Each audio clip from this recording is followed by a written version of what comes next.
Good evening, everyone. Welcome to the show. My name's Stuart Davis, and this is the channel of Flawed Man of God. I'm glad to have you guys here.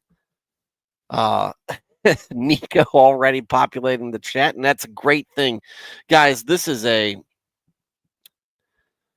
very informal lay person stream for people who have been believers for a long time, or people just getting into faith in Christianity. But I want to welcome you here either way. The style of this show is very much Bible study type, Sunday school, small group, and we are a small group here. And if you're new and you're looking for a place to um, maybe get used to the word, maybe get used to Christianity without going to church, maybe you're not ready for that step yet. I'm going to encourage you to go. You do need to go. But if this is where you want a primer for what it's like, for what Christians believe, for what we read, and um, what our worldview is, then great. And if you want to ask questions, awesome. But again, I'm gonna start this show off as a reminder that I'm not a professional. I've been a Christian all my life, but I am not. I am not a pastor. I am not a biblical scholar. I have not been to seminary.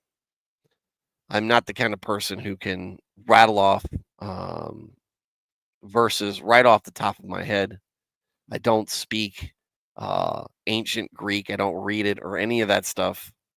But what we're doing here in our current project is reading through the Bible from cover to cover, beginning to end. And right now we have just started last night the good book of Isaiah. And it's a heavy topic for those of you who might be new. I think that it'll come across as much of the fire and brimstone that is a stereotype of what some people might view Southern Baptism to be. There's a lot of warnings. There's a lot of frustration. But what you also see, since you're joining us in Isaiah, what you also see as we go through Isaiah is some of the reasons why faith in Jesus is a lot easier than you might think. Because Isaiah, though existing centuries before the birth of Christ, accurately foretells his coming. He's a prophet of God. But you'll have to stick around and see, or read it on your own, or maybe hear it in church. And those of you who are already well established in your faith, or maybe you even know more than me, which probably isn't that difficult to do, glad to have you here. And no matter where you are on that scale that I just described, new in learning, or old and well-read, expert opinions, I want to hear your comments in the chat. We've got a great chat. Chat makes this show so much better because it is able to balance out my personality. We got a great group of folks that tune in and night out. We want you to be part of that. And we want you to give you your perspectives and your opinions on what we're talking about, what you know, what you want to know, what's new that's going through this if you've already read it before, but what might hit you that never occurred to you in the past. Ask questions, and I'm not going to promise to have the answer, but we'll at least talk about it. So let's get into the show. How's everybody doing? So I got Nico and Alias here tonight. Nico says, yesterday was mostly Isaiah saying how the nations are cooked. Let's see what we got today. Yeah. Israel is cooked. Judah on its way to being so. And going to church for Wednesday Bible study in an hour. Well, that's usually about how long these shows take, Nico. So you should get the better portion of this. But I'm glad to hear about that. Now, like we said, join into Isaiah last night, read Isaiah 1. We're going to read at least 2. Isaiah 2. Maybe we'll get into Isaiah 3. Just comes down to how fast we move through this. But starts it off pretty serious. Isaiah comes out and says, look, been talking to God. This is what God wants me to tell you, and it's not good. You guys are behaving terribly. And it's just repeated offense after repeated offense after repeated offense. And we've been doing this since Judges. And God's had about enough. And he's given you a little bit more leeway under kings. But y'all feel, the way the Israelites are acting, it's really not worth putting forth the effort anymore in God's mind. And that's kind of what he's getting across. We had a covenant. We had an agreement. I was going to do this for you. You were going to behave this way. I am fulfilling my end. You are not. And here is me discussing the ways. Now we can get back to where we're supposed to be. And I want to be there and help you. And I will be there to help you if you're serious about this. But I don't see anything right now telling me you will. Israel's on its way out. Judah's under threat. And this is what Isaiah is a prophet of Judah. So he is going to, so that's what it's going to be, mostly warnings for Judah. Or Judah, whatever. Anyway. So let's start off with the reading. All right, Isaiah 2, God's universal reign. The word from God, which Isaiah, son of Amos, saw in a vision concerning the nation of Judah and its capital city, Jerusalem. Now it will come to pass that in the last days, the mountain of the house of the Lord will be firmly established as the highest of the mountains, and will be exalted above the hills, and all the nations will stream to it. And many peoples shall come and say, come, let us go up to the mountain of the Lord, to the house and temple of the God of Jacob, that he may teach us his ways, that we may walk in his paths. For the law will go out from Zion, and the word of the Lord from Jerusalem. And he will judge between the nations, and will mediate disputes for many peoples. And they will beat their swords into plowshares, and their spears into pruning hooks. Nation will not lift up the sword against nation, and never again will they learn war. O house of Jacob, come, let us walk in the light of the Lord. Most certainly, Lord, you have abandoned your people, the house of Jacob, because they have filled with influences from the east. They are soothsayers who foretell like the Philistines, and they strike bargains with the children of foreigners and pagans. Their land has also been filled with silver and gold, and there is no end to their treasures. Their land has also been filled with horses, and there is no end to their chariots. Their land has also been filled with idols. They worship the work of their hands, that which their own fingers have made. So the common man has been humbled before idols, and the man of importance has been degraded. Therefore, do not forgive them, O Lord. Go among the rocks and hide in the dust from the terror of the Lord and from the splendor of his majesty. The proud look of man will be degraded, and the arrogance of men will be humbled, and the Lord alone will be exalted in that day.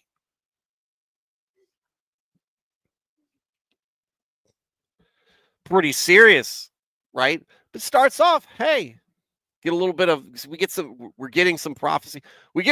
it's all prophecy in in the first chapter, but it's warning prophecy, and it's more like kind of like the hey, passing along this message. This is what's going to happen. That's more being the messenger. Here we're seeing the predictions from God. This is or the what God is telling us is going to come to pass because we see that here. Now it will come to pass that in the last days the mountain of the house of the Lord will be firmly established as the highest of the mountains. We know this. This is stuff we still believe in. And all the nations will stream to it, and many peoples shall come and say, come, let us go up to the mountain of the Lord. Let's learn. Let's be like him. And let's obey the laws that they have. And they will all fall under God's judgment. And there will be no more war, no more strife between nations. And that sounds good. Now, are we talking about something that's already happened or something that will come to pass present day, right? Let's look and see. Let's say what some folks have to say about this. Isaiah 2.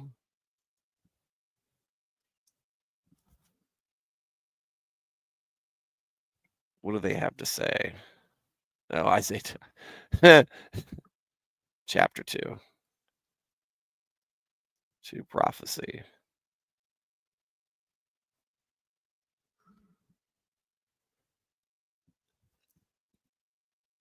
We'll get to the false gods. Da, da, da, da.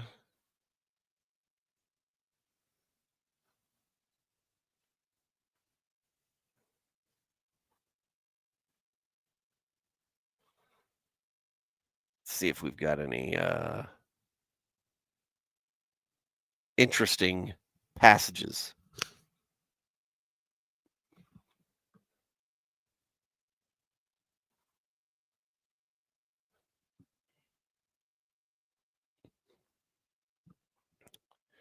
Not really. This is kind of what we're talking about, right? As far as a end time, at least how I'm seeing it, right? There's going to be a time of judgment. There's going to be a time where everybody understands that Jesus is Lord. That there is only one path to God.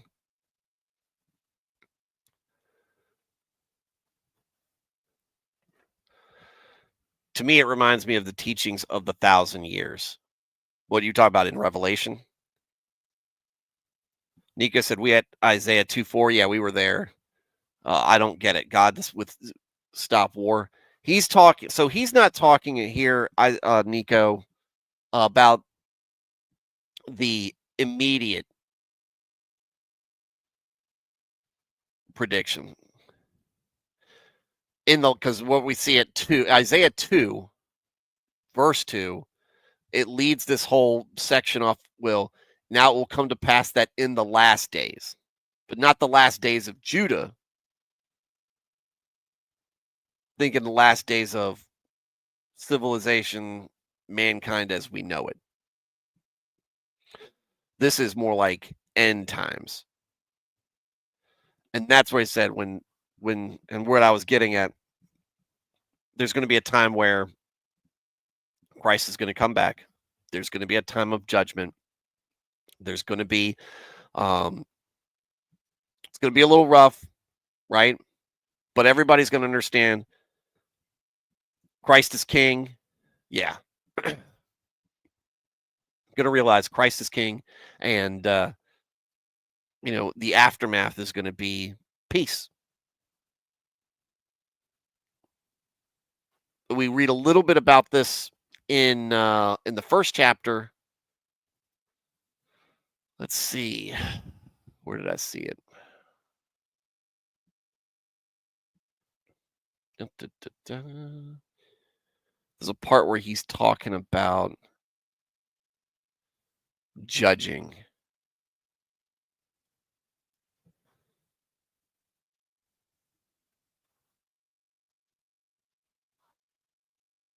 Here we go. Rebels and sinners will be crushed and destroyed. Or Zion will be redeemed with justice, and her repentant ones with righteousness, but rebels and sinners will be crushed and destroyed together, and those who abandon or turn away from the Lord will be consumed and perish. We kind of focused on that a little bit with the um, oak leaf withers and dies in a garden with no water.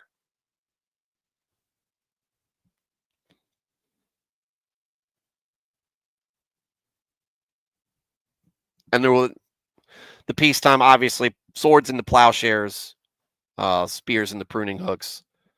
Um, it's a return to a simpler, peaceful life. There's not going to be, like I said, these wars.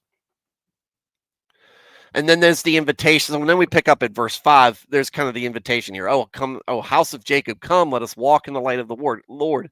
Come on, guys, because the house of Jacob is the 12 tribes of Israel.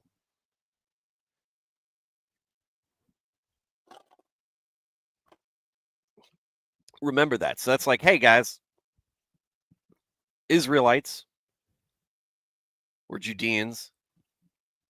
Let's get back to where we're supposed to be. Because right now, God's abandoned us.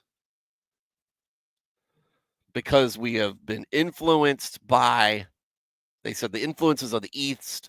They're talking about pagans. They're talking about heathens coming in with these, the worshiping of false idols, soothsayers and mediums. I think, and that was something that Thad, I think, brought up last. I think Thad brought that up last week. Maybe it was Alias. I can't remember. But talking about mediums and trying to raise or speak to the dead. Like the Philistines, they strike bargains with the children of foreigners and pagans. Right? This is stuff influence from the East is anime. That's what Nico's saying. Oh, excuse me. Good one. Yes, probably. um, and this is not new. We could go all the way back to Jacob's brother Esau. What's going on, Alex? Esau marrying the two Assyrian women, I think it was. The two women, Hittite women. This is not something new. This is an old sin with bearing the same poison fruit. Solomon, one to note, married these women who who were not of Israel, who held very corrupt and evil beliefs and faiths, and he was tempted and eventually succumbed to those temptations and made sacrifices and performed rituals. And if Solomon, the king, if he's doing that, we know the rest of the nations following suit. Not everybody. There are still righteous people, but the overwhelming majority is doing this. And they've been blessed because they've got all this money, and they've got all these horses and chariots, so they're mighty and rich. But at the same time, land has been filled with idols. And they're in love with what they create. They're in love with themselves, not in love with the Lord.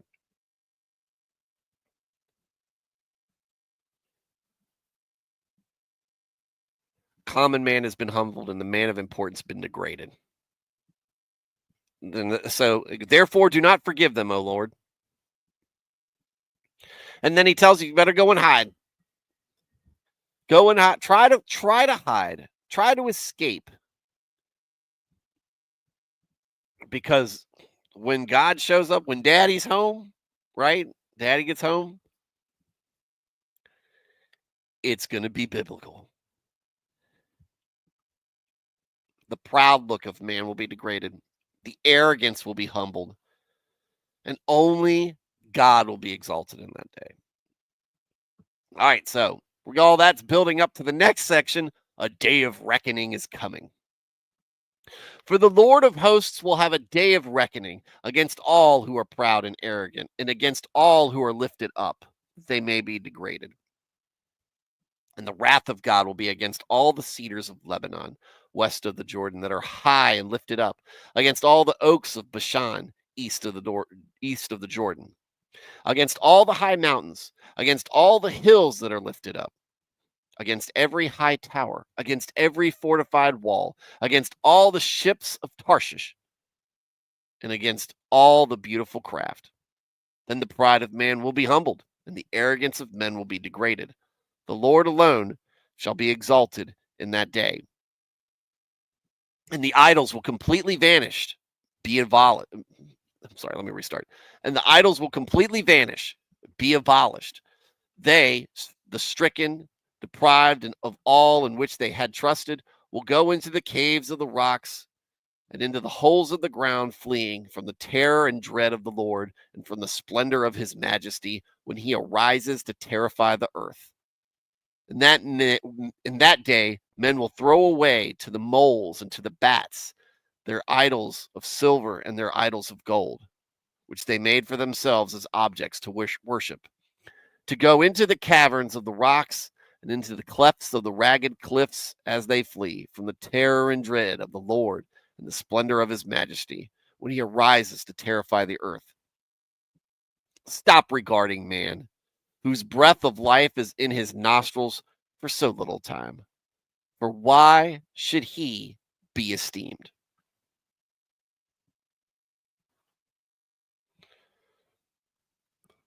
Flows a little bit like a psalm here, because we have repeating sections, right? Because we go back to what was said in verse 11 is repeated again in 17. But basically, this is Day of Reckoning, right? I think there's two levels to this. I think that the Day of Reckoning at first is coming to what's going to happen when God removes himself and his protection is removed. But I think what this really is focusing on, again, is more of an end times revelation style foretelling. Because this is not talking about bandits coming in and plundering the city. We're not there. Well, we're not in that part. We're talking about judgment. We're talking about an end of things and an accounting made. And that's what we're still looking forward to, right? That's still in our future. And it doesn't matter how big your walls are, how big your cities are, how strong your military or your navy is. It's all coming down because there is nothing that man can build or even imagine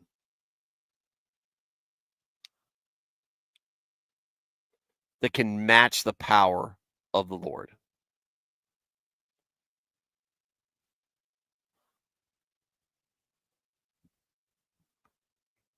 And that will be the humiliating part for our pride. That will be the degradation of our arrogance. And in that day, you're going to be kneeling and you're going to be you're going to be acknowledging God in all his glory. You will be exalted. And the men who worship false idols They'll hide them. They'll cast them away. There's talking about we'll go into the caves of the rocks and the holes of the ground. I'm sorry. They're going to hide, and then they're going to throw away to the moles and to the bats their idols of silver and idols of gold. Stop regarding man whose breath is in the life of his nostrils for such little of a time. Man is fragile and man is short-lived. So there is what's going on, Veritex. Man is fragile, man is short-lived. So what reason do you have to admire them? At least from a sense of power. All right, we're going to go ahead and do Isaiah 3, probably. Yeah, I think we could do 3. We're about half hour in. We could do 3. All right, so we're going to continue reading with chapter 3, and I'll update the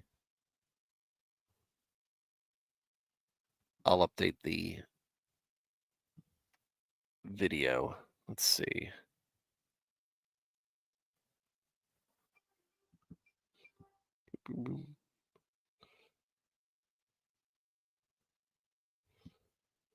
All right. 2 and 3. Save. There we go. All right. God will remove the leaders. Listen carefully. The Lord God of hosts is removing from Jerusalem and from Judah both supply and support, the whole supply of bread and the whole supply of water. The brave man and the warrior he is also removing, the judge and the prophet, the diviner and the elder, the captain of 50 and the man of honor, the counselor and the expert artisan and the skillful enchanter. And I will make mere boys their princes, and capricious, impulsive, unpredictable children will rule over them, and the people will be oppressed, each one by another, and each one by his neighbor. The boy will be arrogant and insolent toward the elder, and the vulgar common towards the honorable person of rank. The vulgar commoner, I guess. When a man takes hold of his brother in the house of his father, saying, "You have a robe, you shall be our judge and ruler, and this pile of ruins will be under your control," he will protest on that day, saying, "I will not be a governor, for in my house there is neither bread nor clothing. You should not make me a judge and ruler of the people. For Jerusalem has stumbled, and Judah has fallen, because their words and their actions are against the Lord, to rebel against his glorious presence and defiantly provoke him. Their partiality testifies against them. They display their sin like Sodom. They do not even hide it. Woe! Judgment is coming to them, for they have brought evil on themselves as a reward. Say to the righteous that it will go well with them, for they will eat the fruit of their righteous actions. Woe! Judgment is coming to the wicked. It shall go badly with him. For what his hand has done shall be done to him. O my people, children are their oppressors, and women rule over them. O my people, your leaders will lead you astray and confuse, destroy, and swallow up the direction of your path.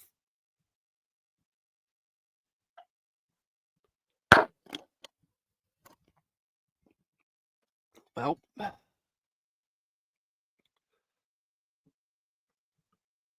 let's talk about this. So God is going to take away blessings, right? He's going to take away supply and support, the whole supply of bread and water, right? Thinking maybe famine, drought, thinking of trade drying up with neighboring nations. And look, we're going to talk about the war. You can have This is the power of logistics.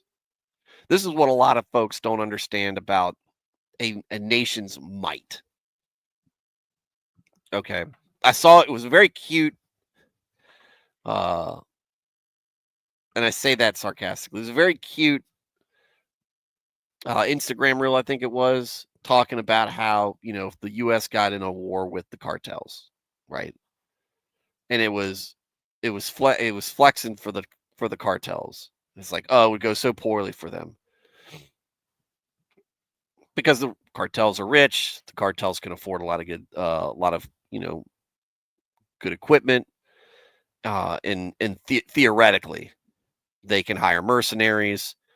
They can hire tactical consultants to train their people, right? And the U.S. wouldn't be prepared for that. But what a lot of people don't understand, Iraq had a lot of money that they spent on their military, and they had Russians coming in and training them. And they had the nice Russian equipment. The logistics behind the U.S. military is a incredibly powerful force. The ability to project that force, your ability to project force is dependent on your ability to support that force. Because you can have warriors and you can have weapons. You can have these chariots and horses and armor. But those warriors at the most basic level have to eat and they have to drink. So they have to have food and water. On top of that, if you have armor, it needs to be maintained. If you have arrows, they need to be replenished. Spear shafts break. Swords chip. Horses get injured and need to be replaced. Wheels break down. Harnesses snap. And we're just talking about the equipment in battle. Where are they bivouacking? What are they camping in?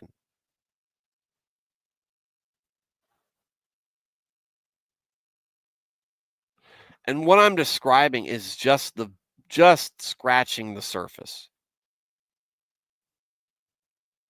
Nika is saying in World War II, U.S. troops in Europe had ice cream. That's the power of U.S. logistics infrastructure. It's insane. It's not just that we have um, stealth technology. It's not just that we have uh, naval supremacy, air superiority. It's not just that our military armament and technology and the cyber warfare. There's the cyber warfare. There's the intelligence gathering. There's the supply chain.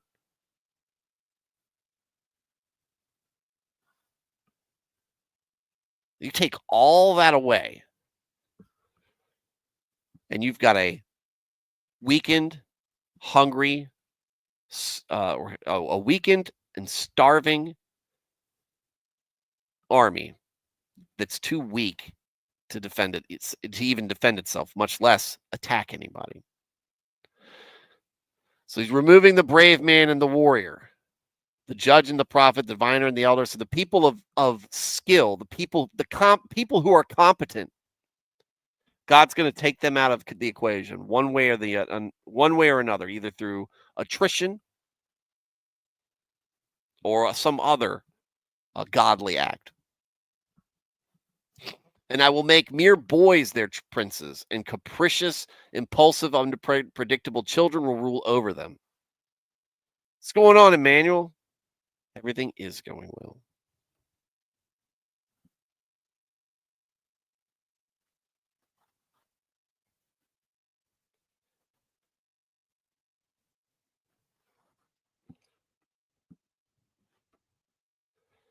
So now, not only do the people of competence, the professionals, not only are they gone, but now what's left is not just mediocre,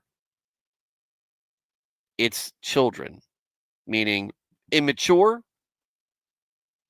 impulsive, and unpredictable is something that they've less. And in some cases, literal kids are man-made kings, and they won't know how to. Um, they won't know how to correctly rule over a people. The people will be oppressed, and each one by another, and each one by his neighbor. Everybody's going to be at each other's throats. And then it's going to be inciting. You take charge. No, I can't take charge. Look at this. I can't. Everybody's going to be pointing fingers. Everybody's going to want somebody else to be making the decisions. Nobody's going to know how to take control. It's going to be chaos. If you've ever even worked in a small environment, work in like an office setting or whatever, a group project where nobody wants to take responsibility for anything, nobody's going to step up and lead, or the person who steps up and leads is the absolute worst person to do it, and you see the effects it does to the group. Now imagine that on a national level.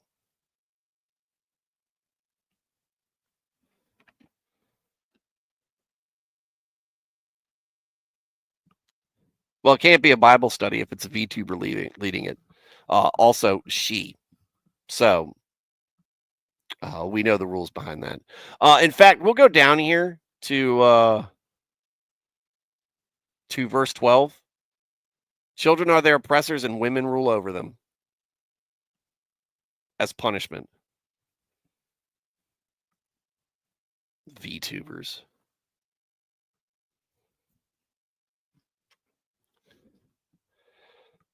Send the simps to me, guys. I'll save them. For something. Or at least get them away from there. I appreciate the attempt, though. I think Melanie Mack was trying to do something similar. I don't know if she's still trying it or not, but that whole corner of the internet's in a little that whole corner of the internet's in a big trouble. Everybody's messing up.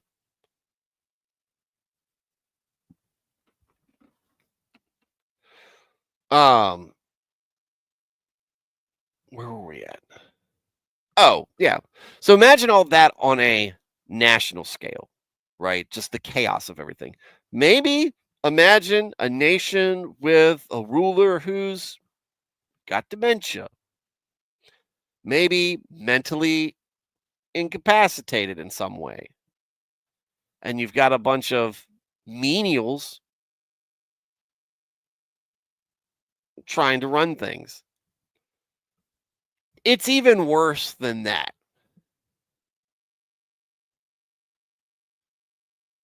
Nico said, please send link. I think I'd be a better Christian in an anime Bible study. Stop it. Stop it. Remember, Nico, we already talked about the Eastern influences. Give it up. No, Nico, no. It's from a manual. No. Alex, Jesus watches VTubers and cries. Alex. And Jesus wept. He weeps when he sees VTubers.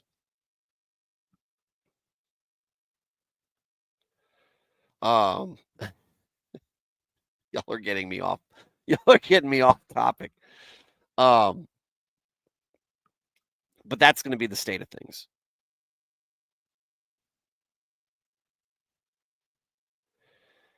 When the leadership is that poor, or leadership is abandoned, and you have a people without a solid moral foundation, everything comes apart quick. It happened here. It can happen here in the United States.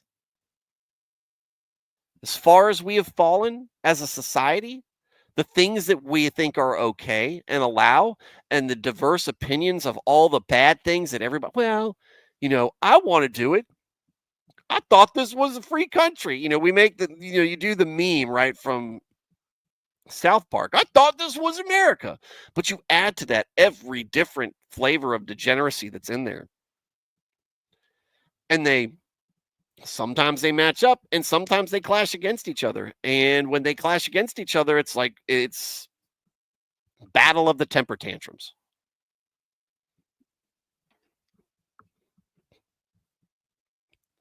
We're seeing this play out in real time in a way.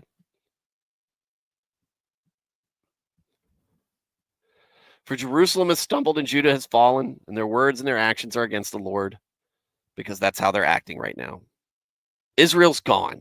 Israel's being dragged away and enslaved and oppressed.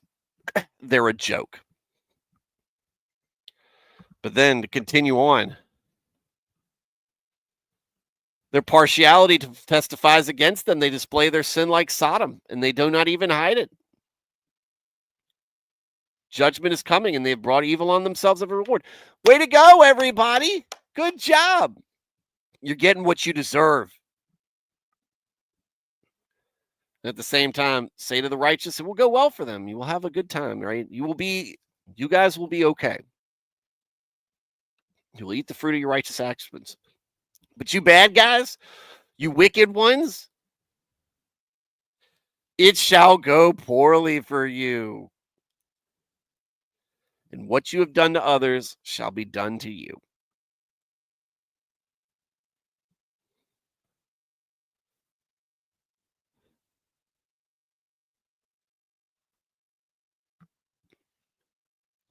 Yeah. Yes, as well as we have yeah. Infighting just handicaps everyone. God will judge. The Lord rises to contend and stands to judge the people. The Lord enters into judgment with the elders of his people and their princes. For it is you who have devoured the vineyard with your oppression. You have robbed the people and ruined the country. The plunder of the poor is in your houses. What do you mean by crushing my people and grinding the face of the poor, declares the Lord God of hosts? You have enriched yourselves off the oppression and theft of people you should have been looking out for, the people you should have been helping up. And instead of taking advantage of them, instead of stepping on them, crushing them, and keeping them down, which is a lot of stuff that's going on, if we want to go even further ahead, that was going on within the temple when Jesus does arrive, with how the Pharisees are treating and the Sadducees are treating people.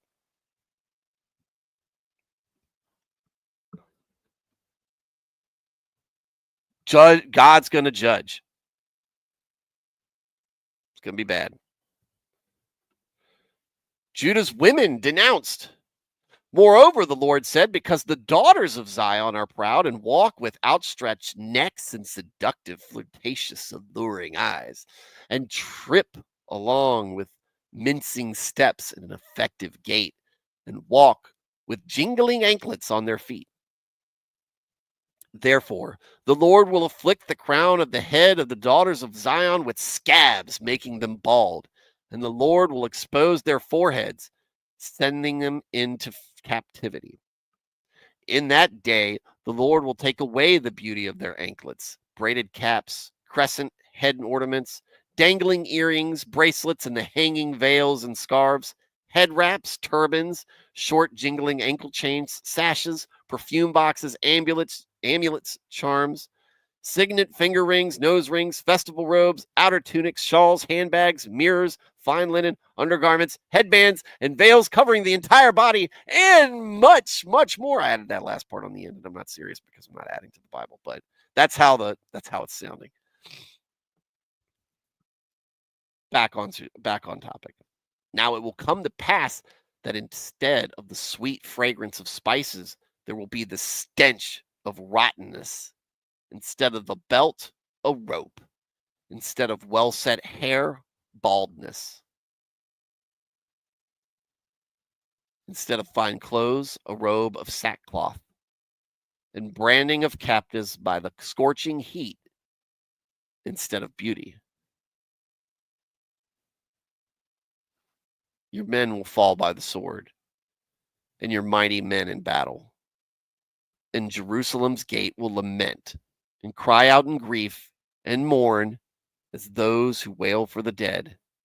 And she, being ruined and desolate, will sit upon the ground. Wait, we can't wear that? No, he's taking this stuff away. Alex, who's not Alexa. This is about the women. All right, so, hey, men, you've been acting wickedly and doing these bad things. But don't forget, ladies, I have not neglected to address you guys. Y'all are acting like harlots, like whores out there, loose women. You think it's great, right? You've been blessed with beauty, and you have used that to evil deeds.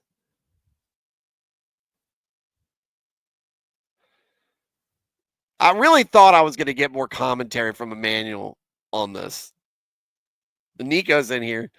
Daughters of Zion are cute compared to our OnlyFans thoughts. E-thoughts, lol, yeah. Well, less permanent. Get these simps and 304s out of here, says Emmanuel of Soria. But this is how they're acting, right?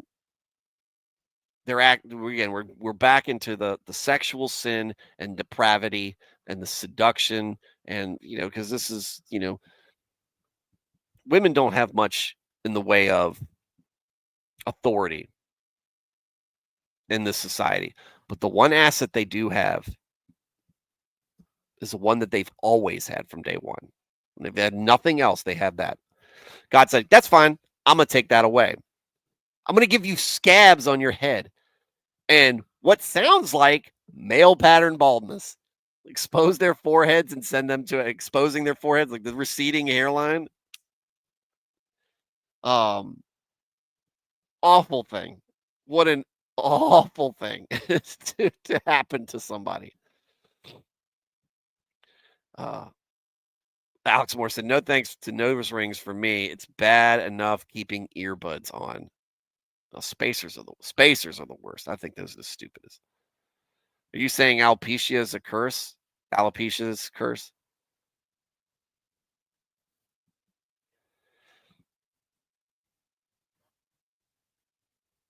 The haircut tomorrow to keep my baldness limited. Thad's here. What's going on, Thad? Emmanuel said, "Don't worry. The wrath of God is fierce. It's all love and forgiveness until God brings the belt." Ooh, it's a strong belt. Said Alias sounds like my dating chances get better in the future. Now, wait a minute. I think right now what he's talking about is what's in store for Jerusalem and Judah. I mean, no, we're not talking. We're out of the end times again. I think we're talking more about Jerusalem.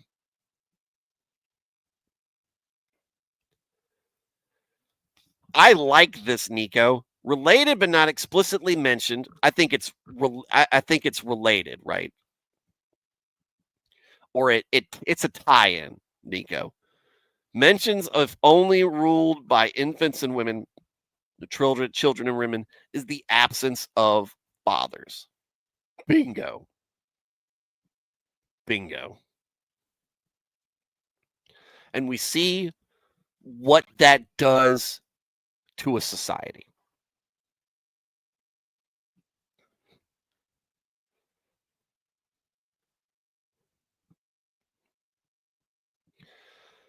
God's taking away women's beauty and their hair. and all the stuff that they wear. A very long list. It almost comes across like the pharmaceutical ads where it lists all the symptoms. Anklets, braided caps, crescent heads, ornaments, dangling earrings, bracelets, and the hanging of veils and scarves, head wraps, turbans, short jingling, all that stuff. Reading it, or like, you know, what things are banned in a dress code or something like that. It's just funny because it really just goes off on a tangent there. But he's talking about all things that tie in with vanity and beauty together.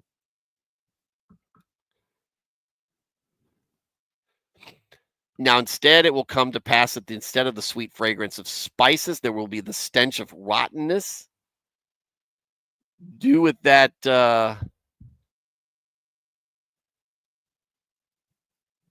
take that reference how you will. It's not pleasant. Instead of a belt, a rope.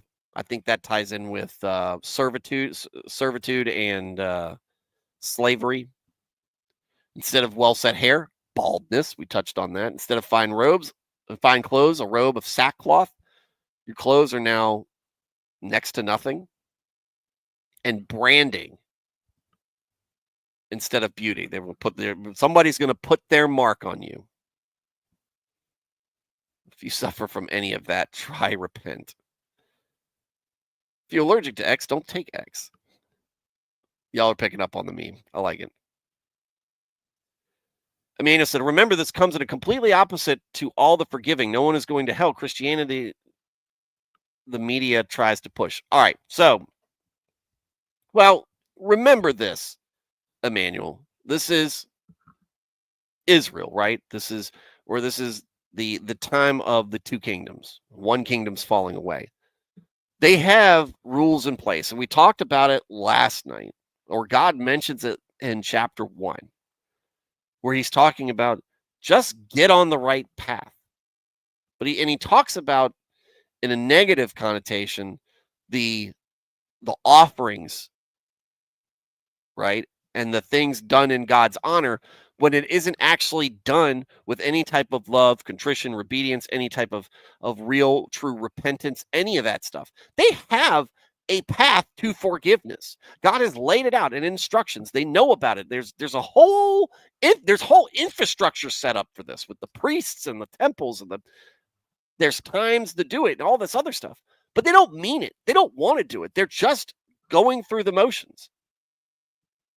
And since you're doing that, since you don't take it seriously, since you're not interested in following my ways, and you're not even the least bit sorry that you're not, I'm going to make you sorry, is what God is saying. And this is how I'm going to make you sorry.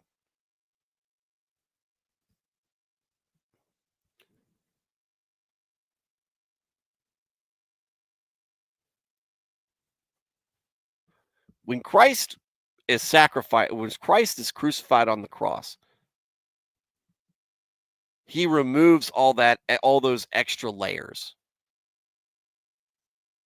right? He's the sacrificial lamb. He's the offering, the perfect offering. He is God offered on behalf of to wipe away sin.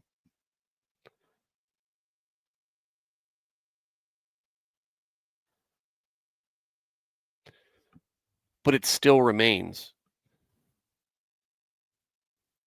And we still go back to chapter 1. Oh, wait, I went to 2. Back to 1.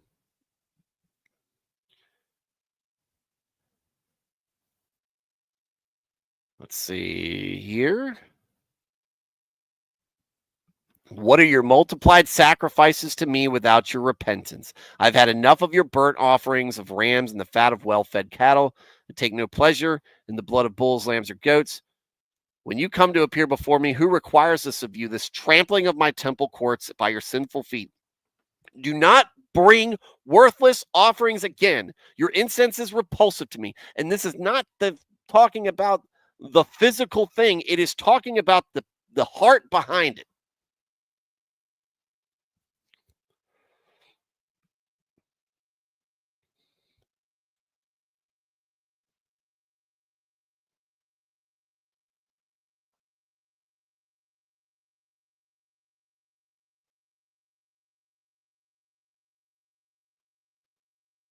They're just ignoring all this. It doesn't seem to matter about to them. It's gonna matter. It's getting ready to matter a whole lot.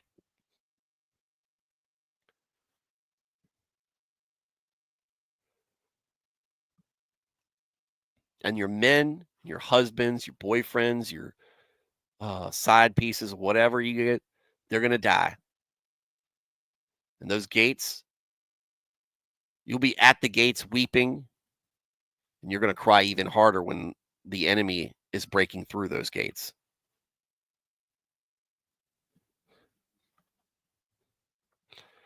Emmanuel says, and then these followers of Slanesh think that they can infiltrate the followers of God. Sounds like we've been through this cycle as humans beings. Wow. Well, again, we go back to Ecclesiastes. There's nothing new under the sun. And these sins, especially uh, pleasures of the flesh, are not new, and they are effective. Satan knows how to tempt us. They know their he knows our weaknesses, and he will exploit them whenever possible. Emmanuel says, like the big churches who just try to grift, and Melanie Mack was always a chameleon.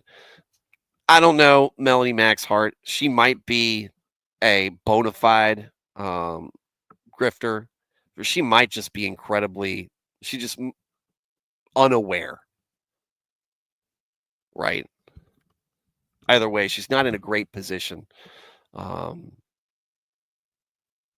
to be trying to represent the faith from a modesty standpoint.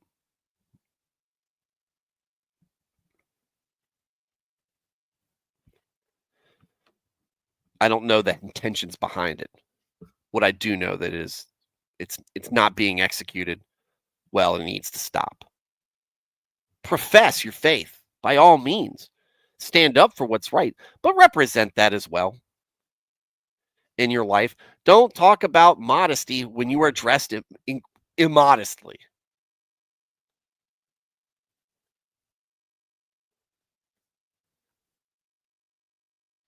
What a terrible look.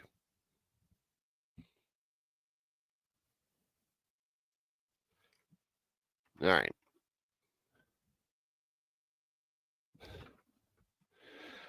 All right, folks, that's going to wrap up our show for tonight.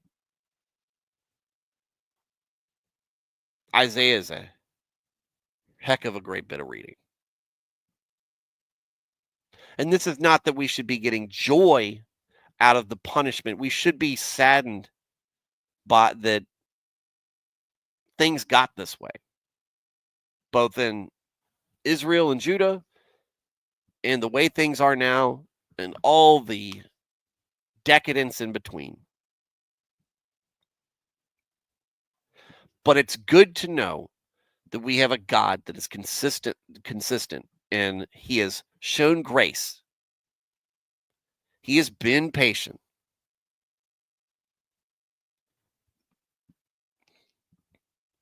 But he still understands and holds firm to what is right and wrong, what truth is, because he created it.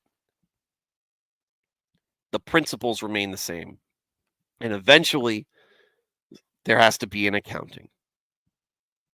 That we have a God who is not afraid to set an example, to discipline. And while it's painful and tragic, without it, where do we end up? And even in his frustration, even in God's anger, there is grace. There is a path to grace and forgiveness.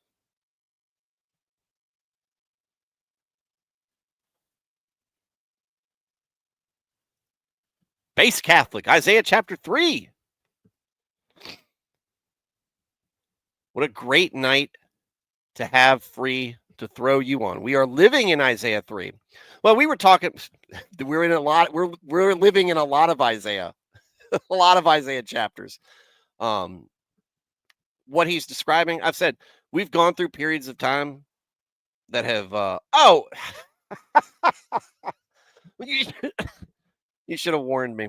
Heck on it, Jocko. Um, the we've had periods throughout time, obviously, where what's being described in Isaiah is um is applicable to that time frame. But it feels like there's something just a little bit, and maybe it's because of the technology and the access that we have to debauchery.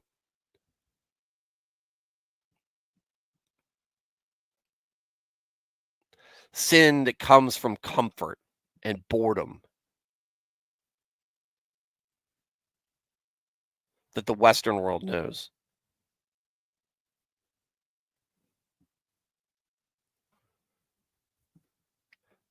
And maybe it's just because we're living in this time where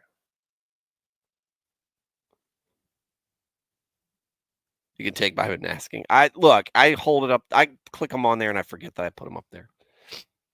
Until I get to the next comment. It's good to see you, Chaco. Go listen to last night's. Last night's was good too. Um,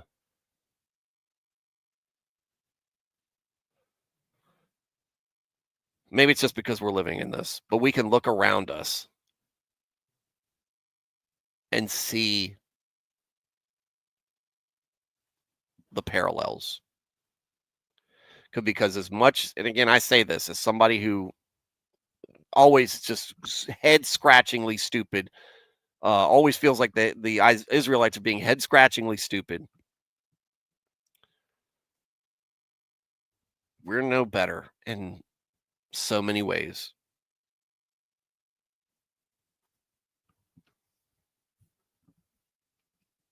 Brought up Isaiah 3 on a recent Here's What I Don't Get. Guys, this is El Chaco. He sometimes used to run Here's What I Don't Get. Now is a more of a guest, a frequent guest.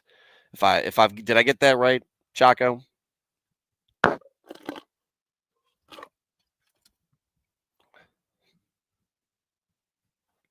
And proof that one of the guys I talk faith most with is a Catholic who I disagree with on some things, but is a beloved brother in Christ.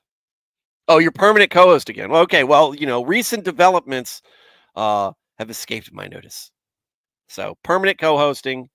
Um, go check out the show. Here's What I Don't Get. It's a podcast. It's also on YouTube, I'm pretty sure. He says, trying to sneak onto YouTube real quick to go check that out.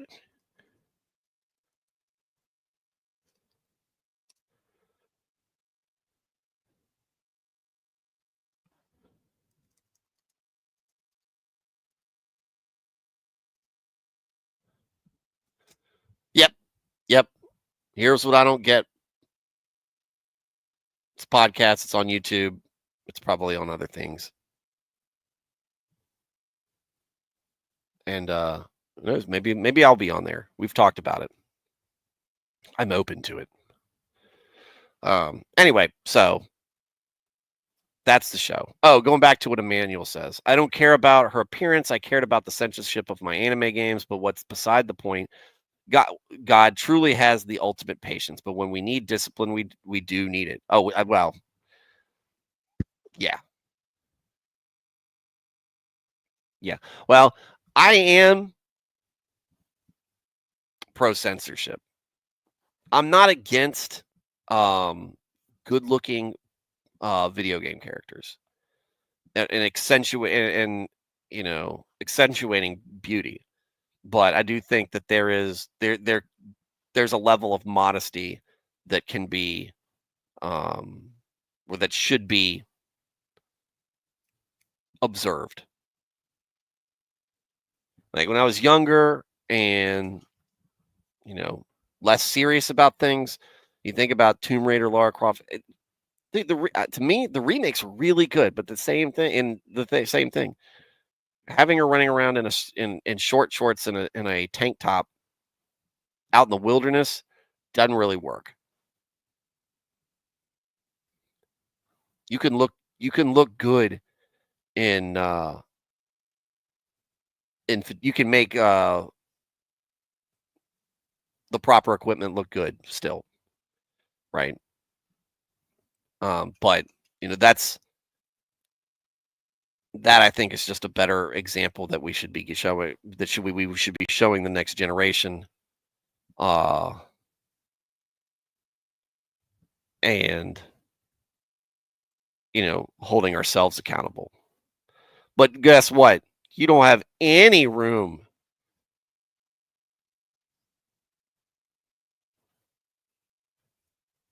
I don't know who that is,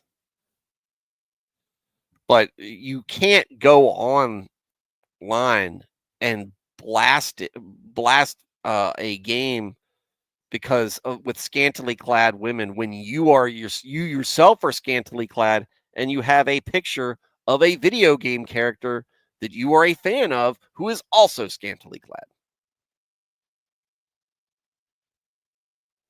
And if you guys are trying to understand the reference, we're still talking about a an episode that I only saw clips of Melanie Mack uh, talking about censorship in games. It's a game. I get it, but it's part of. We live in a society, Emmanuel.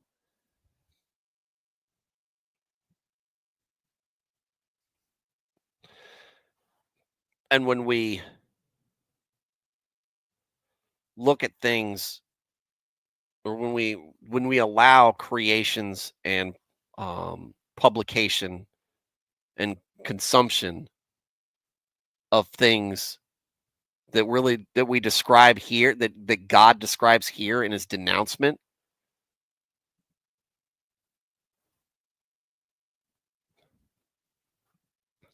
Yeah, we talked about that. Yeah, we talked about that before you got on because that's higher up in things. And Nico earlier up in the chat brought up that it's a good parallel to a society where fathers um, aren't considered important.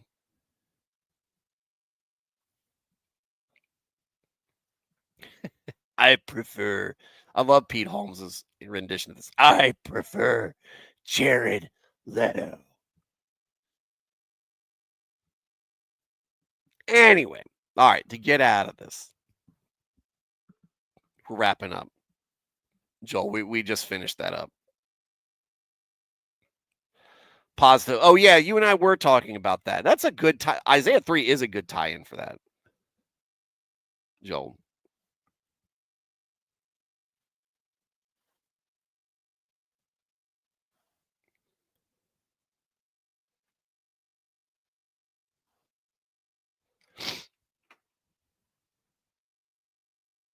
So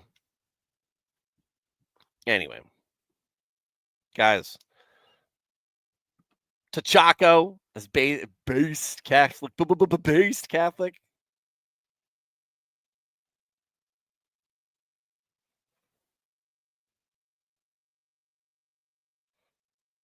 Check out the beginning after you're done. I'm working late. Don't want to bounce on your live feed yet. Well, I'm getting ready. I'm wrapping up right now.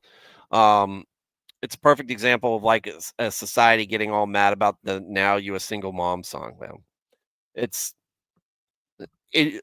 A lot of times we people in general don't like having a mirror put up in front of us and looking into that mirror, not liking what we see, and getting resentful at who's holding the mirror instead of what we're looking at.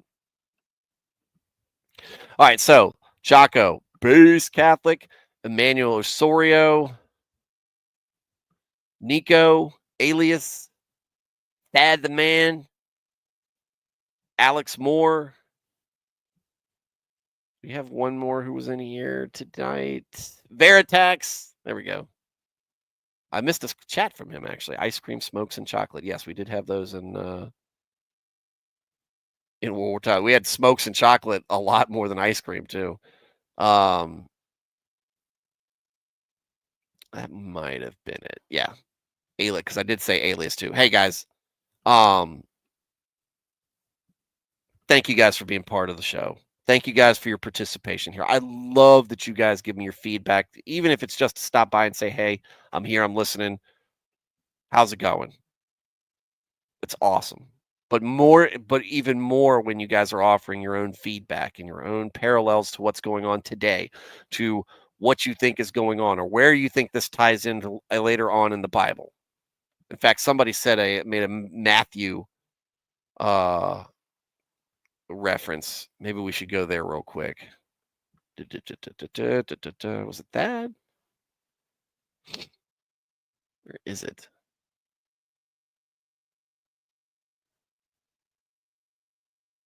Alex made it. Matthew 6. Let's check Matthew 6.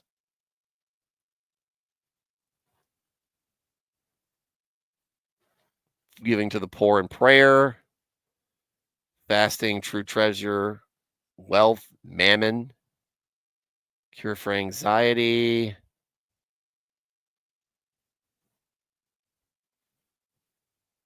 There's some, why are you worried about clothes? See the lily said, stop. No, it's not Matthew. Maybe it is. I don't know. I'm sure Isaiah is above over my head in many aspects. But guys, just again, thank you guys for being here and the things that you guys offer. It's invaluable to me. To everybody who is watching the show, not in the chat, that's fine. Look, guys, I want to encourage you. I want you to be there. Um, but I understand if you don't want to or you can't. Just know I want to hear from you. But I am glad that you have a place that you're finding this place and you continually come back to it. It's great. And to everybody who's catching this show on replay, thank you for watching. I'm sorry I missed you, and I hope to catch you live sometime soon. Everybody have a good night, and God bless.